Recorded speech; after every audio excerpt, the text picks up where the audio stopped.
Hello everyone, आज का हमारा टॉपिक है exact differential equation. Exact differential equation भी सेम वही है जो हम लोग अभी तक निकाल रहे थे किसी भी डिफरेंशियल इक्वेशन के सॉल्यूशंस। तो उसी का ये नेक्स्ट पार्ट है हमारा एग्जैक्ट डिफरेंशियल इक्वेशन। अभी तक हम लोगों ने जो टाइप सीखी है वो सारी की सारी सॉल्यूशन निकालने के लिए है डिफरेंशियल इक्वेशन के। अगर किसी ने मेरी प्रीवियस वीडियोज़ नहीं देखी हैं जिसमें मैंने सारी टाइप सिखाई हैं तो प्लीज़ गो एंड वॉच। तो अब ये देखते हैं कि कौन सी टाइप हम लोग एग्जैक्ट डिफरेंशियल इक्वेशन के लिए यूज़ करते हैं। मैंने दो टाइप सिखाई थी। किसी भी फर्स्ट ऑर्डर फर्स्ट डिग्री अगर होगी तो वो दो फॉर्म में आ सकती है।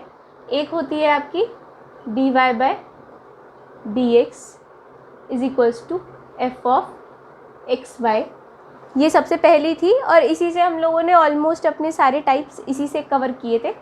नेक्स्ट थी m of X Y where m is a function of X Y dx plus n of X Y जहाँ पर n भी आपका फंक्शन है एक्स वाई का dy इज इक्वल्स टू 0।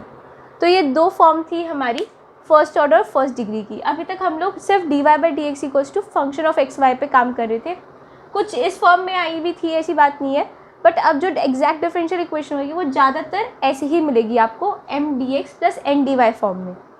तो इसको करने का तरीका क्या होता है कि हमें पता कैसे चलता है कि आपकी जो डिफरेंशियल इक्वेशन है वो एग्जैक्ट है या नहीं। तो उसका एक होता है कि आप जो m है आपका उसको curl m by curl y उसको विद रिस्पेक्ट टू y हम लोग डिफरेंशिएट कर देते हैं और जो n है उसको with respect to x differentiate करते हैं। अगर ये curl m by curl y ये curl n by curl x के इक्वल आ जाता है तब हम कहते हैं कि हमारी जो डिफरेंशियल इक्वेशन है वो एग्जैक्ट बन गई। अब कैसे इसके सॉल्यूशन निकालते हैं, हमारी सपोज एग्जैक्ट निकल गई, ये डिफरेंशियल इक्वेशन एग्जैक्ट बन गई, तो हम लोग इसके सॉल्यूशंस कैसे निकालते हैं उसका पूरा रूल देखते हैं। एग्जैक्ट डिफरेंशियल इक्वेशन अगर आ जाती है तो हम लोग मेथड सीखते हैं कि उसका मेथड क्या होता है। सबसे पहले तो आपके पास m dx plus n dy is equals to 0 आपकी कोई डिफरेंशियल इक्वेशन है। सबसे पहले हम curl m upon curl y निकालेंगे और n का with respect to x differentiate करेंगे। अगर ये दोनों आपके इक्वल आ जाते हैं तो हम कहेंगे then the differential equation is exact. आपकी जो डिफरेंशियल इक्वेशन है वो आपकी एग्जैक्ट बन गई। नेक्स्ट आपका होएगा जब आपकी डिफरेंशियल इक्वेशन एग्जैक्ट बन जाती है तो जो आपका ये m है पूरा जो भी होगा वो आप उसको इंटीग्रेट करोगे विद रिस्पेक्ट टू x। तो integrate m with respect to x treat y as constant. तो मतलब आप क्या करोगे, y को कांस्टेंट ट्रीट करके m को with respect to x integrate कर दोगे। और थर्ड होगा आपका ये जो n है इसमें जो भी आपके टर्म्स इंडिपेंडेंट है x से, मतलब कि ऐसी टर्म्स जिसमें x ना आ रहा हो सिर्फ y आ रहा हो, सिर्फ उन्हीं चीज़ को हम लोग इंटीग्रेट करेंगे। थर्ड हो जाएगा आपका integrate n with respect to y and only that terms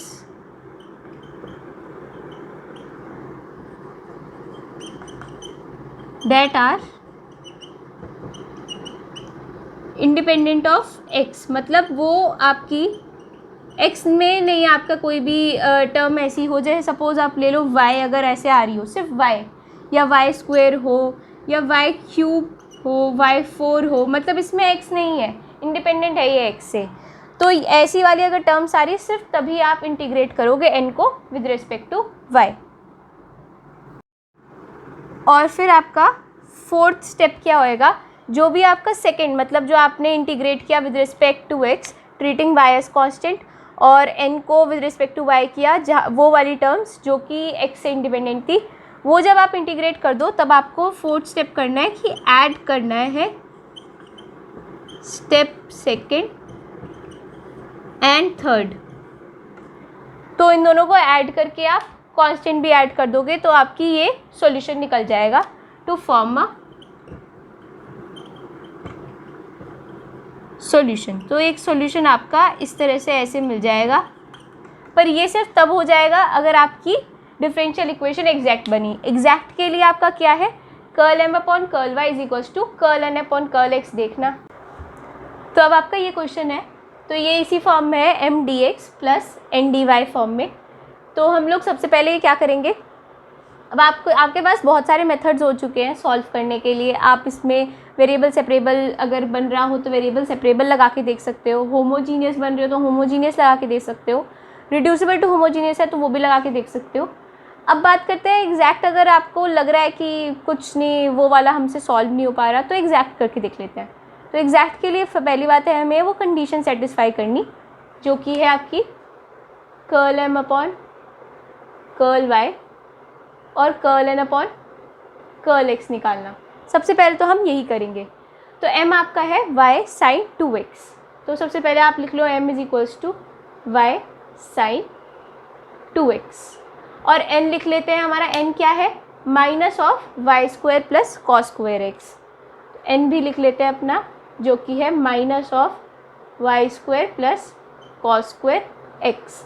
अगर सपोज़ यहाँ प्लस आता तो हम लोग सिर्फ वही लेते हैं अपनी n, y square plus cos square x, but यहाँ माइनस भी है तो हम n को पूरी टर्म लेके चलेंगे, जो कि है minus of y square plus cos square x. अब करते हैं इसको with respect to y differentiate. तो curl m upon curl y क्या आ जाएगा आपका, यही सिर्फ y होएगा तो ये तो 1 हो जाएगा, सिर्फ बचा आपका साइन 2x।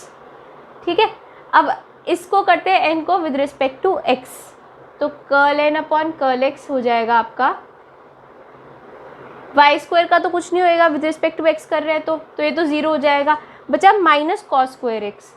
तो माइनस कॉस स्क्वायर एक्स का क्या आएगा, माइनस एज इट इज़ 2 बाहर आएगा, 2 नीचे आएगा, 2 कॉस एक्स और फिर कॉस एक्स का minus of sine x. Minus minus plus हो जाएगा तो it will be 2 cos x sine x. और हम लोग ये जानते हैं कि ये होती है कि आपके पास identity 2 cos x sin x is sine of 2x। तो आप देख रहे हो कि curl m upon curl y भी साइन 2x आया, curl n upon curl x भी साइन 2x आया। तो इसका मतलब आपका the differential equation is exact. ये कभी कभी ऐसे आपका पूछ लेते हैं कि क्या ये डिफरेंशियल इक्वेशन एग्जैक्ट है, या फिर क्वेश्चंस में ऐसे आ जाता है सिर्फ दिखाना होता है कि ये एग्जैक्ट बनेगी नहीं बनेगी, क्या curl m upon curl y क्या आएगा, ऐसे करके भी कभी आ जाते हैं। तो आप क्या करेंगे, हम लोगों ने ये निकाल दिया curl m upon curl y is equals to curl n upon curl x आ गया। अब बात करते हैं इसके सॉल्यूशन की।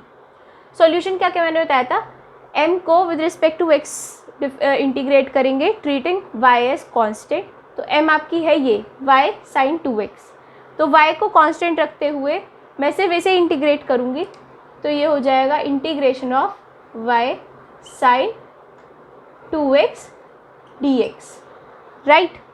अब करेंगे इसका n का विद रिस्पेक्ट टू y, और वही सिर्फ टर्म इंटीग्रेट होंगे जिसमें आपका इंडिपेंडेंट ऑफ x रहे।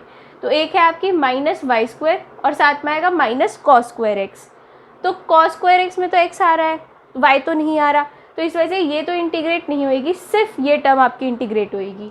तो आप प्लस करके integration of minus y square d Y.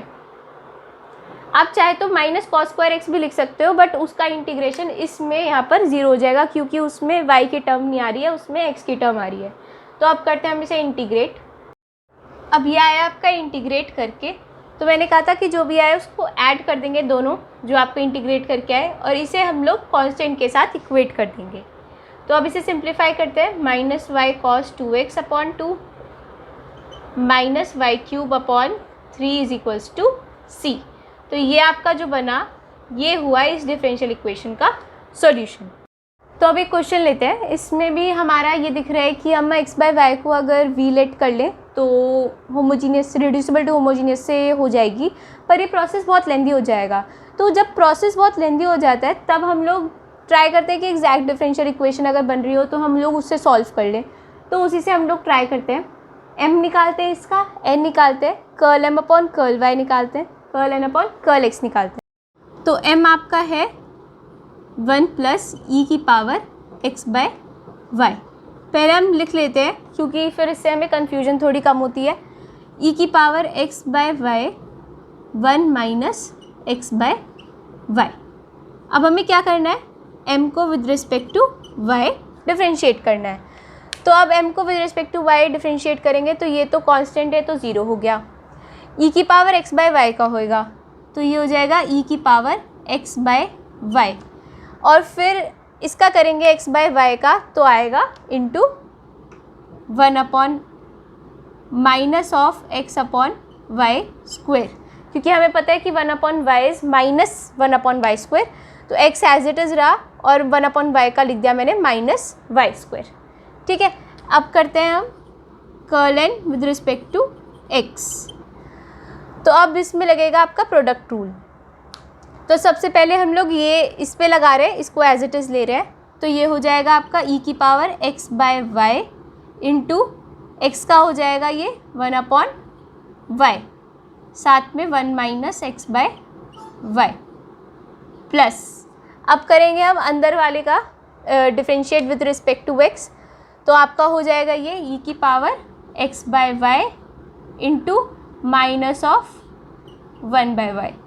ठीक है, इसे हम लोग करते हैं सिंप्लीफाई, तो ये हो जाएगा e की power x by y upon y minus e की power x by y x upon y square, y into y is y square, और ये माइनस ऑफ e की power x by y upon Y.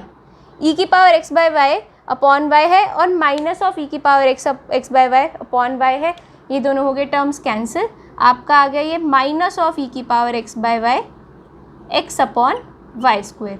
और अगर ये देखें कि यही curl m upon curl y आ रहा है तो हाँ यही आ रहा है, इस माइनस को हम लोग आगे रख लेते हैं जिससे कि दिखे हमें कि ये माइनस की टर्म है साथ में, तो ये दोनों आपके सेम आ रहे हैं, तो मतलब आपका ये डिफरेंशियल इक्वेशन जो है वो एग्जैक्ट है। तो अब एग्जैक्ट आ चुकी है हमारी डिफरेंशियल इक्वेशन। अब करते हैं हम इसे इंटीग्रेट, तो m आपका फिर से लिख लेते हैं 1 प्लस ई की पावर x बाय वाई, और n है आपका e की power x by y into 1 minus x by y. तो m होगा उन टर्म्स का, मतलब y को कांस्टेंट रख के हम लोग x के रिस्पेक्ट में इसे इंटीग्रेट करेंगे।